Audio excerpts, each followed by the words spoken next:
乡亲，大家平安。今仔日是新历的11月16，旧历的10月初2，礼拜一。新闻的头一条：牛肉面的风波继续传。行政院经发言人丁仪明讲，台北市牛肉面节的冠军皇家团成是来采用着含3肉精的美国牛肉，这根本就是不实的指控。昨暝，丁仪明向行政院长苏贞昌请辞核准，结果丁仪明搁伫咧面册讲，代志发生了后，牛肉面店的单头家有传感谢甲鼓励，也毋过去互洗面咯。皇家团成的总经理陈嘉宾出面来表示，讲这个感谢毋是伊传的。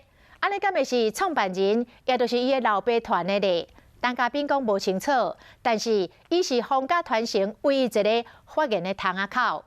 请辞进前，本地丁仪明早起爱到立法院的内政委员会来备询，尾也改换行政院的秘书长兼发言人李明彦来面对着立委甲媒体。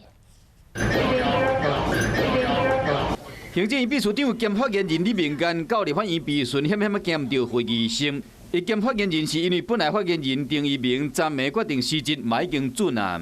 那经院长再三的慰留，因为他辞意甚坚，也有个人的生涯规划，所以就是同意他请辞。丁仪明本来嘛无想到讲，这场行政院会议后的记者会讲，台北市冠军的牛肉面有来去多巴胺，煞引起头家甲在野党的不满。行政院长苏贞昌2天4摆会试咧，代志还未煞。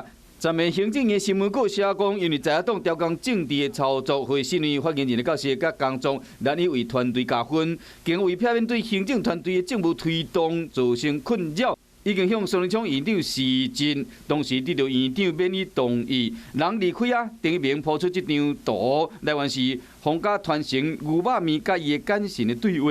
无心之过，我都体会被团长处遇，我感觉艰苦。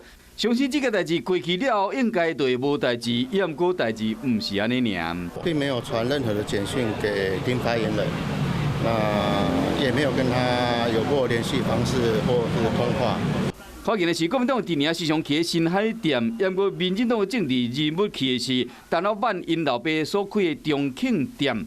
丁仪明就赶紧背回讲，这个感情甲受访时讲到的，拢是创始店中庆路老店的陈老板。赶紧要拍回，伊便讲人都已经辞职啦，牛肉面的争议也未煞。